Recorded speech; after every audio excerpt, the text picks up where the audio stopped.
ipò yín gẹ́gẹ́ bí Ààrẹ Oníbọn Olúbàdàn ti ilẹ̀ Ìbàdàn. Kí ni ipa ipò Ààrẹ Oníbọn gan tó túmọ̀ sí àti fájòjà nípara ní láti mú? Oyè Ààrẹ Oníbọn of Ibadan land.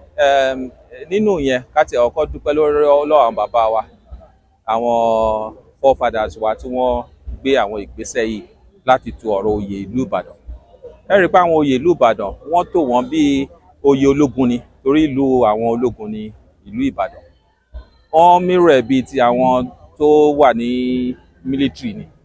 You start from lieutenant to brigadier, to captain, you become lieutenant, you become general, brigadier, and so forth until you become the general, star one, ìyẹn Olubadan. So Aare Onibon, ìtumọ̀ ẹ̀ ni pé, is the commander for shooting corps. Àwọn tí wọ́n ń gbébọn, òun ni commander wọn.